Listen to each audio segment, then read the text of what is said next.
Hi, I am Jan Monsen. We are in Østmarka, just outside of Oslo. A few weeks ago, we invited you to send Lars your questions, and the response was incredible. We got over 1,000 of them. That is amazing. So, today we are dedicating this entire episode to Lars answering some of your questions across a wide range of topics. We got our 3 dogs with us, and Mattis is behind the camera and taking care of the filming, and I will be asking Lars the questions.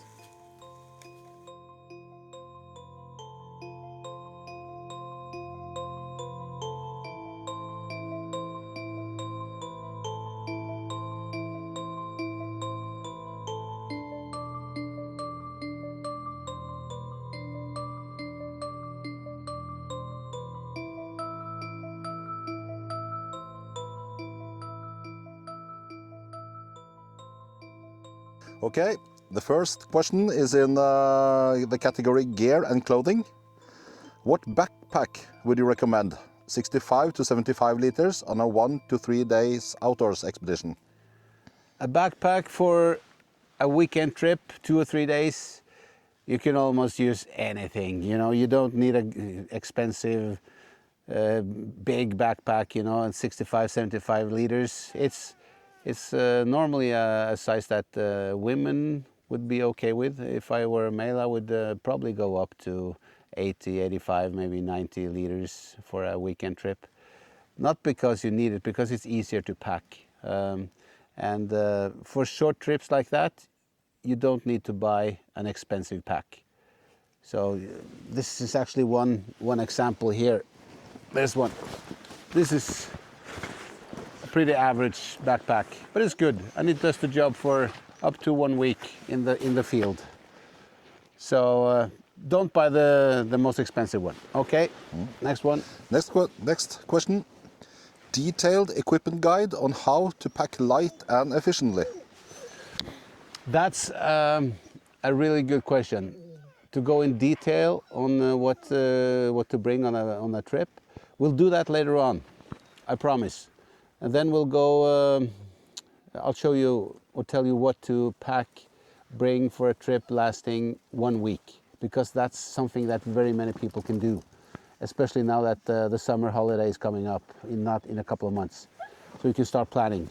So we'll get back to that. Why don't you use your own branded clothes and food? Well, the people who ask me that question is, of course, watching the national TV series on NRK, which is the biggest TV channel in Norway. And that's a channel that is, there's no marketing there, you know, so I can't use my own clothing. I have my own brand. This is my own jacket, this is my pants, my shoes, my shirt. Now I use it because now I'm not making TV for NRK. It's that simple. So I use it, of course, all the time when I'm not on the national TV. Do you wear any kind of fitness watches, like Garmin or Whoop? Whoop? What's that? I never heard of it. But Garmin I've heard of. I use GPSs and inReach from Garmin, but no watches. No, I don't. And back to backpack. What is your favorite backpack? My favorite backpack? Well, that's a bit tricky one. Well, I have to think about the heavy packs then, or the heavy loads, carrying 40, 45 kilos on longer trips, you know. And then the best pack is probably a Gregory Denali Pro. Not the current model, but the model that was maybe 10 years ago. That was a really solid pack. Their latest model is not that strong, I think. But also we have 2 really good brands in Norway, Bergans and Norrøna. And their biggest packs are also really, really good. With those 2 packs, you can bring everything. But there's a downside to it. They're very heavy. They weigh a lot. It's almost 5 kilos, 4.5, 5 kilos when they're not packed. So it's pros and cons with everything. Yeah. One viewer is curious where the grill you use on several of your trips is from. That grill grate, I think that's the correct English term, cooking grate. It's really practical. It's a thing that I've had in my gear and clothing in the stores for several years. And it's very useful on fires because it keeps the kettle steady. So normally if you put a fire, all of a sudden it bounces over to the side and you empty all your kettle, you know. But with that one, it's much easier to avoid that. And you can also use it on top of a burning stove on gas or white gas, and lay it on top of 2 rocks. So there's actually quite a bit of use for that one. And here we have a question you might have some trouble in answering. What cap is the one with the bear logo and the beige and red claw marks? Well, that's probably the caps that you're referring to, the person who asked that question. It started with a TV series from Alaska, where I bought in a souvenir shop in Alaska, I think it was in Anchorage, I bought a cap that had a grizzly claw and some red color inside the claws. And people saw it on TV and they started asking for it, so I made this. So this is the closest replica to that one. That's the explanation. What kind of tent do you prefer in certain conditions? Do you vary what kind of tent you use from a wet trip to a dry trip to the seasons? That's also an episode for its own. So about tents and tarps, we'll get back to that and do it more thoroughly. Yeah. Can you say anything? Do you use separate boots for camping on skiing expeditions or only one pair? Only one pair. It's much better to have one pair that's really warm. One problem with most skiing boots, not all, it's that they are not warm enough when it's extremely cold. And it's really practical to just go from your snowshoes to your skis and not using anything at all. So you can move around in the camp. And so, but that's about the binding on the skis. So the binding on those skis have to be big enough for big boots, size 47, 48 European sizes. Yeah. Do you have any advice for tent? One person, 4 seasons? Another tent question, but okay, I'll give it a try. 4 seasons, that's the difference, you know, because then you say that I want to use this tent above the tree line in winter up in the mountains, and then the demands are really much tougher on the tents. So just one tent that comes to my mind is Hilleberg Saulo, which is strong enough to take the wind, but it might have a little weakness that it doesn't have these storm flaps around it. So I would sew on storm flaps because it's not standard, and to put snow and heavy weight on top of those. Yeah. Another question that will be difficult for you to answer. Do you still use that same wooden cup? This one, yes. This wooden cup thing is actually a Scandinavian thing. Norwegians, Swedes, and people from Finland, we have been making these for years and years, hundreds of years, and always use these. And a lot of us have 1 or 2 of these, and we bring them along on every trip, and we get real fond of them. And this cup in particular has a special story for me because I got it from Joralf Gjerstad, which is he died a couple of years ago, but he had this ability to cure people just by using his hands, and he has cured hundreds of people. And I was really fascinated by him and really happy to meet him on a couple of occasions. And I sat in his living room, and he disappeared out in the kitchen, and I heard some noise from the cupboards there, and he came back with this cup, and he said, "This cup has been in my cupboard for 14 years, and I've been wondering who's gonna get it? You're gonna have it. That's what he said. So that was a great gift. I really appreciate that. So this one means a lot for me. Could you do a video where you recommend different outdoor products? Yeah, I can absolutely. I'm not afraid of recommending things that I've tried and that I know work, and we can do that. But I'll give you just one example of a product that, for instance, this one, Garmin inReach. This is a great safety device. You can track your position. So if your family at home, they subscribe to this, they can follow my route on the map. And then you can also send and receive text messages. And you can also have an app on your smartphone, and you can use your smartphone because then it's much faster to write the text messages. So this one I really recommend. What is the best fishing lure to beat my dad? You want to beat your dad in fishing? Well, my first advice would be just fish more than him. Just move all the time. If you're out in a tent, sleeping in a tent, get up in the morning and get out there before him. And if you're asking about a specific lure, that a spoon or a minnow, it's hard to tell. But my advice is just go out there and move from place to place and think about the temperature. That's number one. Temperature. It's more important than actually the color of the lure. So yeah, that's my best advice.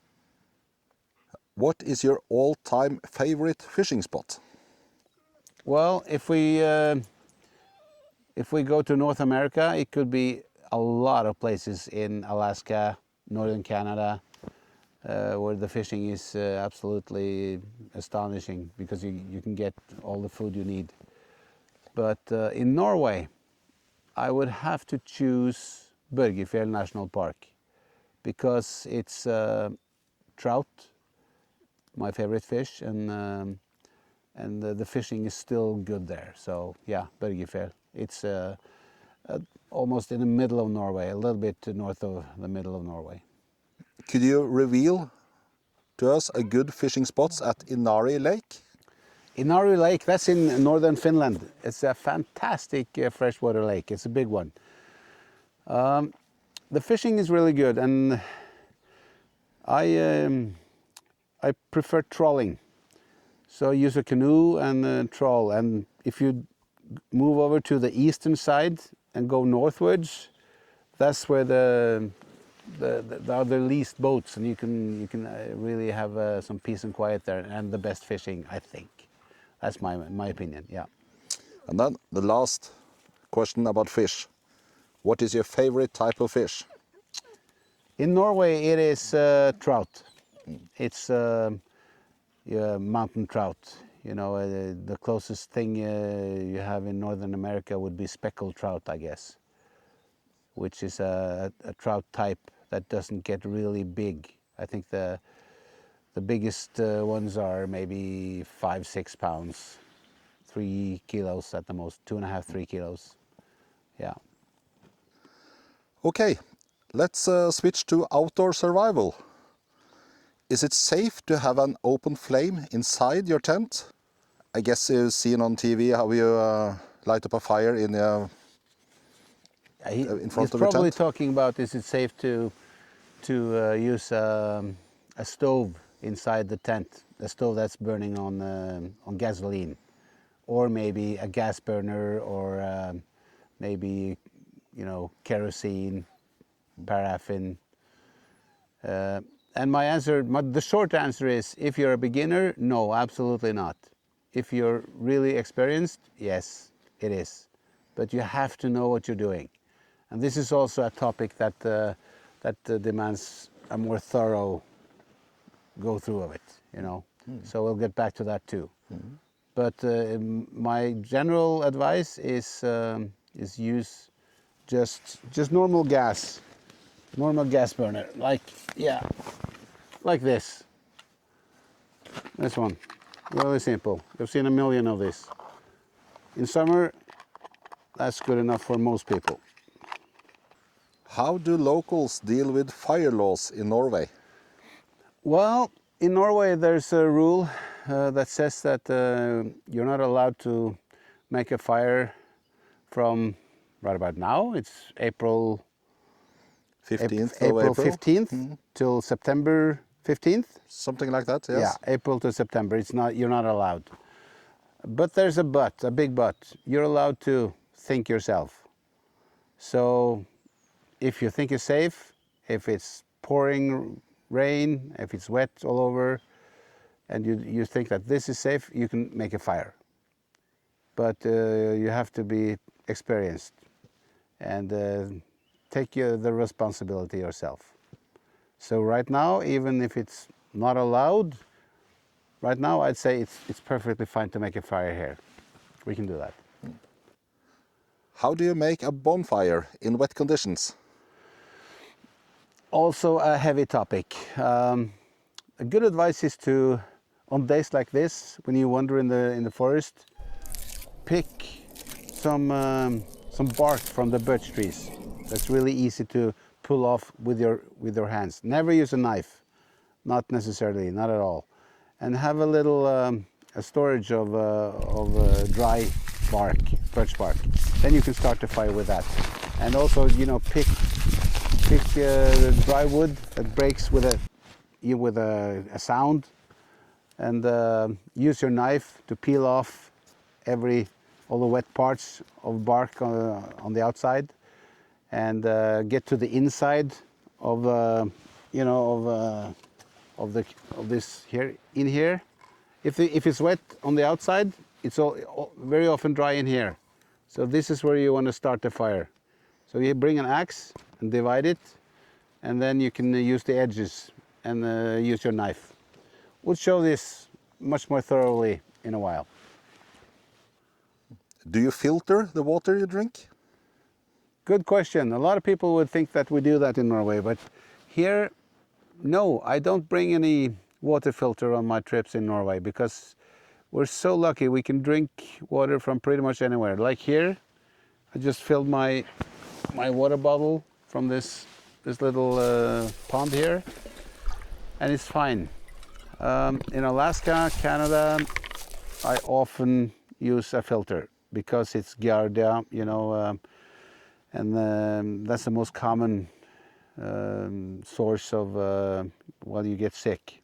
And why do you get sick over there in Alaska, Canada? It's because probably because the beavers have they have lived in those ponds for many years, and when they piss and shit and leave their things in the water over so long, it might be the reason for those parasites. That's one theory. I don't think the scientists really know, but anyway, it's a good idea to use filters over there. Here in Norway, we don't have to do that, and it's quite amazing actually. Do you navigate with a compass or just sense of direction? No, I often use the compass, and the compass is a good friend. This one is always with me on my trips. Even though I know where to go, normally I often use my sense of direction. I look at the sun. I think of which way the wind is blowing. In winter, you can see the directions on the snow. Whether when steady wind has been blowing from east, for instance, then you know. So this orienteering stuff is also one of the most important fields, and we'll get much deeper into that later on. But yes, I use the compass very often, even though I feel safe or know where to go, just to get that confirmation. And here's a question that probably many people are wondering how to do. Any tips or tricks for getting used to sleeping outdoors or in tents? Any tips? Yeah. make sure that you have a comfortable night, you know, and that means bring a sleeping pad that's almost like a mattress. And today you can get those, and I think I brought this one. This is a really. I'll show you. I'll take my. We're not in a rush, are we? No, I'll show you.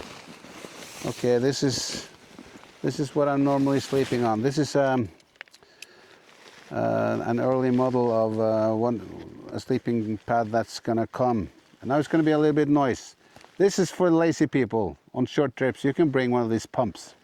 It's actually really useful. How long does this take? Maybe 1 minute?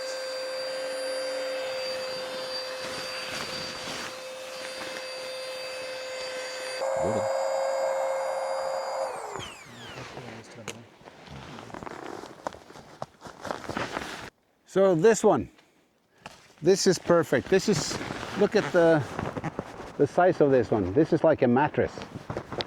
This is really comfortable to sleep on. So this beneath you, and also a good sleeping bag. You know, when I say good sleeping bag, I mean a sleeping bag that's warm enough. That normally means a little bit more weight, you know.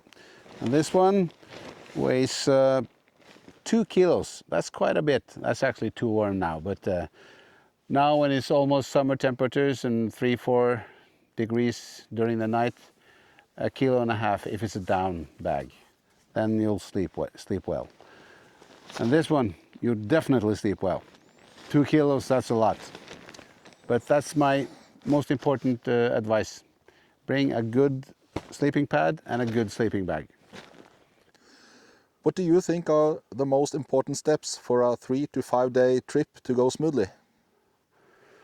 Well, it's a common mistake that people make. They bring too much gear and food and clothing. So pack lightly, that's number one.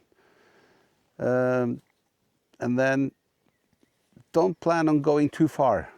You know, 15 kilometers at the most every day. 10 kilometers, that's perfect. And then also a good advice, if you're on trips with even with good friends, sleep separately. Bring your own little tarp or your own little tent, and you can meet underneath a tent by the fire in the mornings and also spend the evenings there. But sleep alone. That's a good rule. I did that on my first trip with my wife. Well, you're a bit weird. Okay, now we're switching category to expeditions. So, how do you plan for food when going on a trip? You know, most people talk about the number of calories. I normally go by weight. So my rule is, on long expeditions, it's 400 grams of food per day. If I have a canoe or a chance to bring a little bit more, it's 500 grams per day. If it's 500 grams per day, it's probably 200 grams for breakfast, 200 grams for lunch, and 100 gram dinner. And for dinner, that will be some salt and a bag of mashed potatoes or a bag of soup, because then I would rely on getting some fish or meat for dinner. And the breakfast would be, oatmeal or crackers or, coffee. And then lunch would be typically chocolate or biscuits, raisins, nuts. This food stuff, we'll also get back to that later on. Yeah. And here someone is asking for an advice for a 90 to 120 day trip across Nordkalotten. Physical, mental preparations. That's one of the greatest expeditions you can do here in Scandinavia. That's crossing Finland, Sweden, Norway, above the Arctic Circle. I did it, and it took me 63 days. So you have a lot of time, which is great, which is good. You can enjoy some spots for a few days, just be. And start off in a quiet pace, calm pace, and be patient, you know, and enter the bubble right away. You know, you're in that mode to just be there. And know that you'll get in shape, you'll get stronger after a week or two. Routines are going to come in. You're always going to make a few mistakes in the beginning, but then after a while, you get into the routines and you live with the light. And when he says, people normally do it in summer. That's probably easier in some ways. It's probably harder physically than in winter because it's easier to walk on skis, dragging a pulka or carrying a big pack, than walking across the big Finnish marshes and Swedish marshes. You know, in the mountains it's easier, but you have all these flat areas, and there's really tough orienteering if you have to use only map and compass and no GPS. You know, you have to think by yourself. But physically, it's the marshes. They are really tough, and you have to be in real good shape, and you have to be able to swim across a few rivers or get across a few rivers. Yeah. So, but that's a fantastic adventure. Okay, but what about the mental preparations? You know, in summer, it's more about being able to not have all the food you need. You know, you can get hungry. You have to be disciplined. You can't eat all the chocolate at once, and also maybe accepting a lot of mosquitoes, especially in northern Finland and Sweden, and also, of course, just getting tired, carrying a big backpack. And wow, this was heavy. This was really tough. I have to work 10 hours every day carrying 35 kilos in this tough terrain. Are you prepared for that? That's mentally just as much as physically. So of course you have to know what you're in for. And the mental and the physical thing is two sides of the same thing. I can also add, for some people, you know, if you're not used on being on expeditions that last for 60 days, maybe your longest trip before that has been 7, 8, 10 days, then something's going to happen. Because in my way, it's a really positive experience. But some people get homesick and they start longing for, maybe they have a girlfriend, or they long for dry clothes, easy access food, you know, all those types of things, and it's too quiet around them. But you have to be prepared for that too, and you have to like it. You have to really like the silence, you know. You have to enjoy being on your own. Do you have an advice for a guy who is planning to go Norway south to north, starting in May? Well, I take it that's a great expedition. I take it he or she has 4 or 5, maybe 6 months to do it, and just be patient and don't rush things, and know that your daily trips will be shorter in the beginning, and then after a while you'll be stronger. You can walk faster, longer, and just live with the light. You know, get to sleep, or make your camp 1 hour at least before it gets dark, and then get into your tent, and you'll experience that you'll fall asleep sooner, and you'll wake up sooner with the light. And maybe leave the tracks, leave all the paths that everyone else is following. You know, if you can, just go through the woods, through the mountains, on places where most people won't go. That's also a nice thing to do. And pack lightly.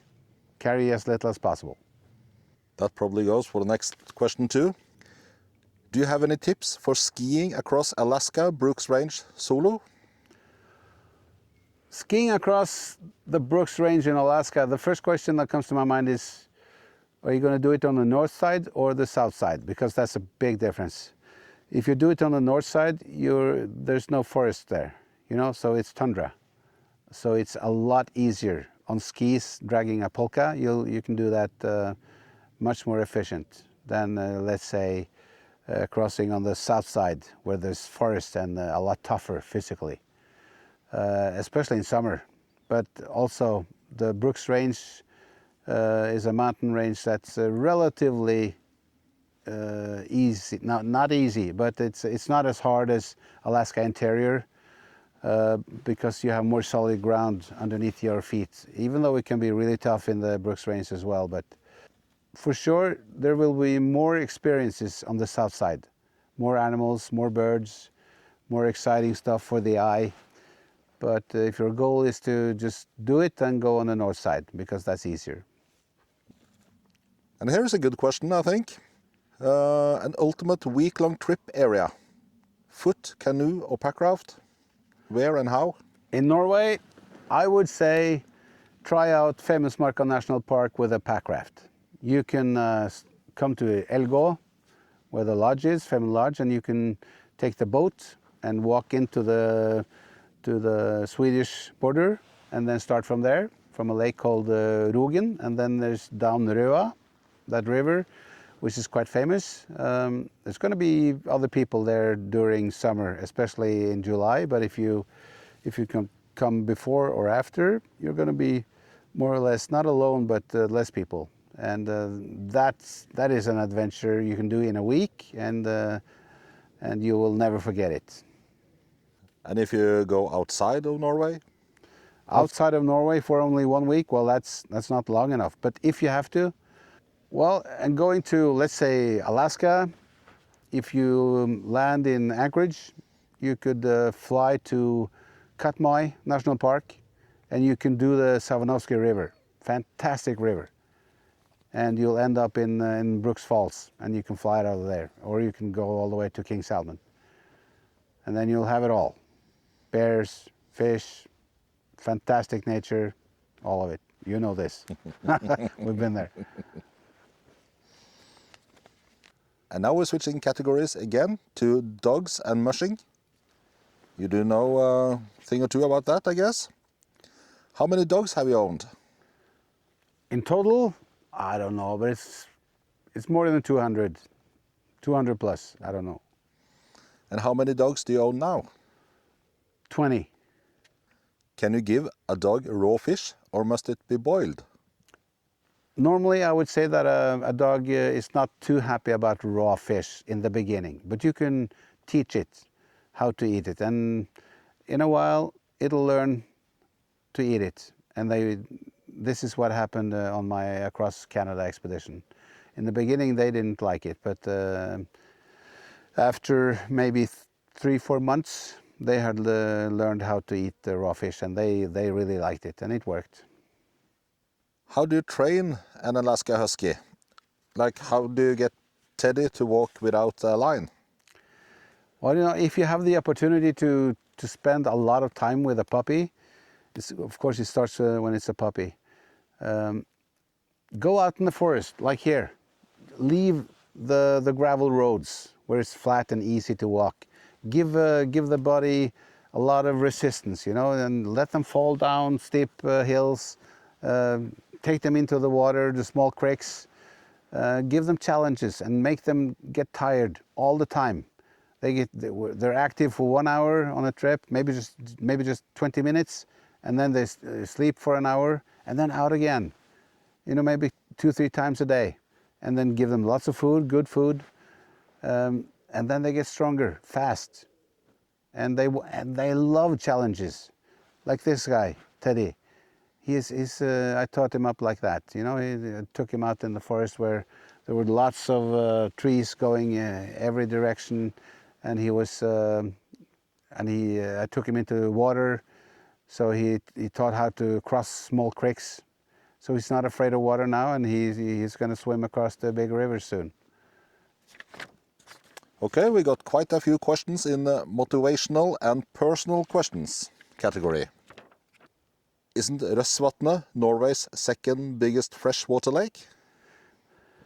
I'm so happy that I got this question, because I said in a previous video that Femund Lake is the second biggest lake in Norway, but the correct thing to say is it's the second biggest natural lake in Norway.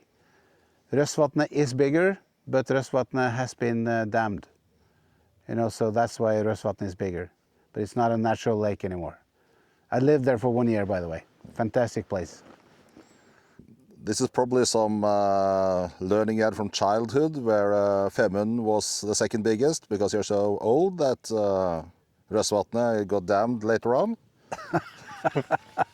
Yeah, I was paying attention in school. Yes, I was. Of all hikes you've been to, which one would you choose to do again? That's an interesting question because the most common question is, would you do across Canada again? 2 years and 7 months. And my answer to that is no. It's fantastic, but you know, this is the type of expedition that you do once because it's so tough and so demanding. But an expedition that I would do again, let's say 90 days walking on foot in Børgefjell National Park, which I did in the 90s. You know, just having 3 months, just wandering around, staying a couple of days, one place, fishing a little, just being there and going up and down and back and forth, and you get to know the whole place. That's a really, really great experience. And I could do that again. Why don't you use trekking poles? And why cook in a coffee pot? I normally don't use poles, but I also do use poles once in a while. And especially if I know that I'm going up in the high mountains where there's really steep hills, because when you go downhill, you really have use for a pole. Uphill, it's not that important, but downhill, it's really helpful. Maybe even 2 poles, but normally just 1. But if I go into the forest or if it's not too steep mountains, I don't bring the poles. And just the coffee pot or kettle question, you know, you don't need more than 1 kettle, really. You can make coffee, you can make oatmeal, you can make mashed potatoes, you can boil the fish, fry the fish in that same pot. It's no big deal. You have a little bit of taste from the previous meal, but so what? It's food. Do you expect to be successful on YouTube, posting once every 2 weeks? That's not my angle to this YouTube thing, you know. It's not to be successful or gaining as many subscribers or views as possible. You know, it's just fun. You know, we do our thing, and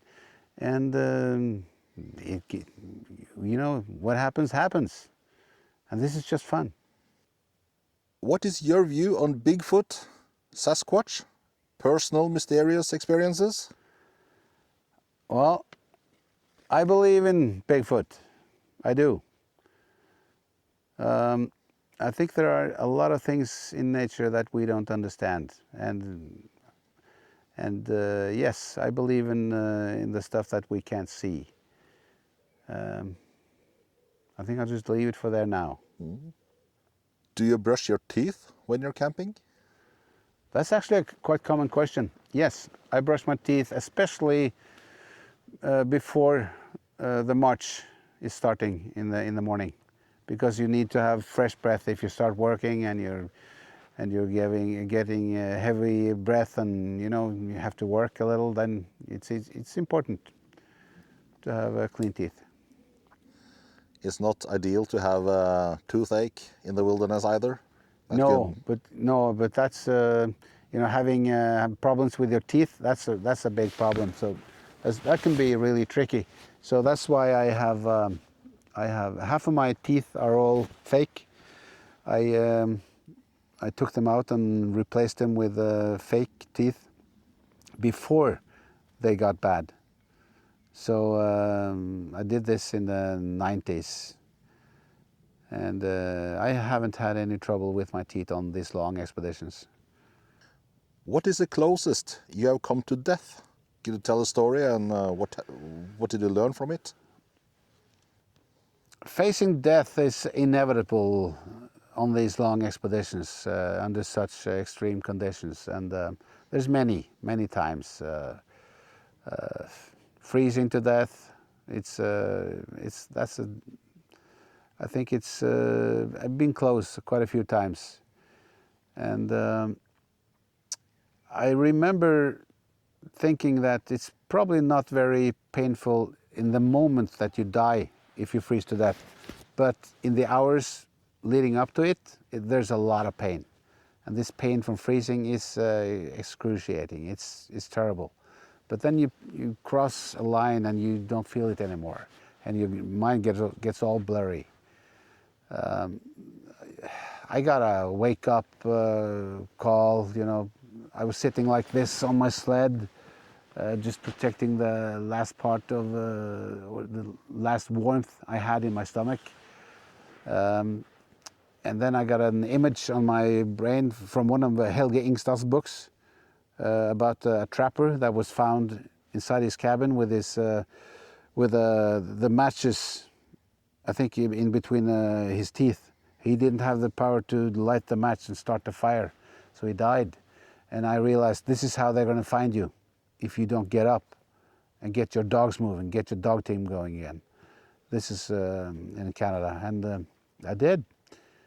And I believe that we have helpers, and I've had help from the other side many, many times. So, yeah. There's lots more to talk about here, but let's do that later on. Do you still have any contact with Trond Strømdal? Actually, I spoke to Trond just a few days ago. Trond Strømdal is the guy that I walked the length of Norway with. We spent 365 days walking from the northern part of Norway and down the borderline all the way to the south part. And yeah, I still keep in touch with him, and we laugh about the old days, and we're probably gonna do an episode on the Norway on foot expedition that we did together. Can you say something about the strangest things nature made you believe? Well, nature can fool you sometimes. First thing that comes to my mind is I'm on Great Bear Lake, which is an enormous freshwater lake in northern Canada. I'm coming out there with my dog team. It's winter, of course, and all of a sudden you see this whole community evolve out on the ice. You see the houses, the buildings, and you know, you bring out the map. There's not supposed to be a community here. And then you continue, and they differ in sizes, and you realize after a while it's just a fake image. This is what the ice and it's a phenomenon that is quite common for people to get tricked by that. They see all sorts of things. And as a dog musher, you know, you get because you sleep so little, sometimes you see things that aren't there. So there was a whole cabin coming through the air towards me, so I had to duck. So the cabin just missed me, flew over my head. So, yeah, those kinds of things. Okay. Yeah, here's one. Do you have any thoughts on the youth freelance trend you started? You know, having been on Norwegian television for almost 20 years now, it's yeah, a lot of people go out in the nature because of this, and this is something that I'm really happy about, and I'm also very, very aware that it comes with a responsibility, and that's important, and that's great. And I use every chance I have to convey my values and my attitudes towards nature, because I believe it's really important. And this is about leaving no trace. It's about having respect for nature, you know, protecting nature, taking care of it for the people that comes after us. And also, of course, it's tradition in Norway, in Alaska, Canada, to survive off the land, you know, live off the land and be part of it, not fight it, but be part of it and survive. And this is a lot of important stuff that we mustn't forget. That's really one of the biggest things I want to do with this channel, is to convey the knowledge. Are you spiritual? Experienced anything spiritual in the forest? Today I'm spiritual. I would say yes. If I was 20, I would say absolutely no. My father, he didn't believe in any of those things. He as you know, Jan, you're my brother, he believed in what he saw and nothing else. And our mother was Sami, and that's the Aboriginal people of Norway, First Nation of Norway. And they are normally more spiritual, and our mother was that. So you also got that. And now today, I'm happy to say yes, I'm spiritual, and it's a positive thing. And yes, I've experienced a lot of things that you can't just explain very easily. And also on my expeditions, and it's like very often it's small coincidences, you know. For instance, crossing Canada. You know, in Norway we have a very famous adventurer called Helge Ingstad. He was a scientist, explorer, and he spent 4 years in Canada as a trapper in the 1920s, and he has written lots of books. And he was also one of my inspirations. And during this across Canada expedition that lasted for 947 days, 8,252 kilometers continuously, I spent one night sleeping in my tent by the creek that has his name, where he spent some time, Ingstad Creek. And that same night, Helge Ingstad dies in Norway. That's just too weird. That's special. That's really, and when I found that out, I got really happy. And Why? Because he's passing on the legacy to you or something? Or? I don't know. It was a sign, because I was really wondering what to do when I at some point would reach my goal, the Labrador coast, and the across Canada expedition would be over, because I didn't want to go back to Norway. I just wanted to dip my toe in the ocean and spend 3 years going back, because I loved it so much. But then I got the sign from Helge Ingstad. Okay, I interpreted it, you're going to do like him. You're going to write about it, you're going to tell about it, and so you're going to have to go back to Norway, which I did. Has Lyme disease had any lasting impact on you? Are you fit now?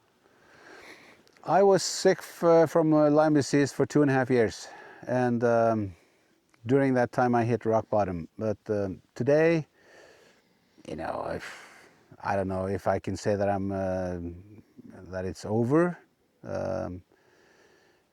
Yeah, I choose to say that it's over. And of course, I'm getting older, and a lot of stuff that happens to your body when you get older, and you can't really say that it's because of this or that. You know, it's just a natural thing to get older, and your knees are weaker, or you hurt more, or you're same with your back and so on. But I choose to look positive on it. So yeah, I'm good. I'm good. It's over. What is your favorite expedition? I have to say across Canada. You know, that's the type of expedition that you do once.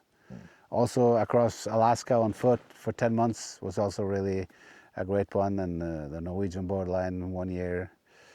Yeah, there's many, but across Canada, yeah, absolutely.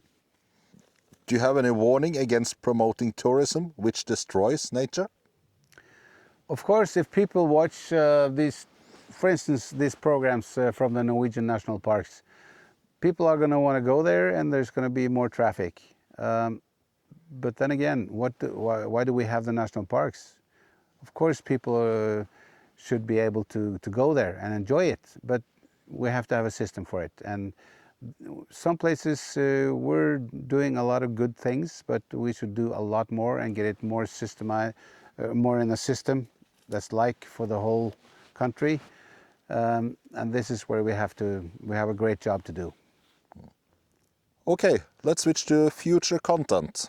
We have a lot of questions regarding should you do a collab with Magnus Midtbø, famous Norwegian climber, or a collab with Outdoors Boys in Alaska? Well, to be frank with you, I haven't been on YouTube very much. So obviously those names are really big names, and they have probably put in a lot of time and effort to get where they are. And my hat off to them. That's fantastic. But you know, this channel will just do it in my pace. You know, we'll do our thing, and let's say the Outdoor Boys or Magnus Midtbø, they probably get a lot of people that want to do things with them. So no, I don't think we don't need to go there. We'll just do our own thing. Yeah. And it's a nice side effect that you can walk around in Alaska or Canada and not be recognized. Yeah, well, I'm prepared for that to change. That's fine. Are we only doing short videos or longer videos as well? Both. We have some expeditions that's going to need some more time. For instance, well, you and I, we were in Katmai National Park, Alaska. We have some photos from there, and also been there with an American friend of mine, John Trampush. I'd say at least 1 hour from those trips. So, and also other expeditions that we have lots of material would be longer episodes for sure. Yeah. Okay, let's have a final question. Do you have plans to upload any old expedition videos to this channel? Yes, I do, because I have quite a few DV tapes from expeditions both in Alaska, Canada, Norway.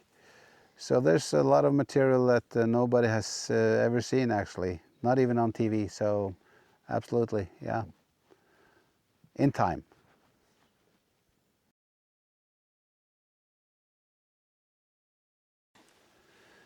Okay, I think this is it. Thank you, Jan, for asking me the questions, and thank you for sending them in, and keep on doing that, because we can do this again. And I don't know what the next episode is going to be about, but give us a few days and we'll get back to you on that. And until next time, have a good one. Enjoy nature.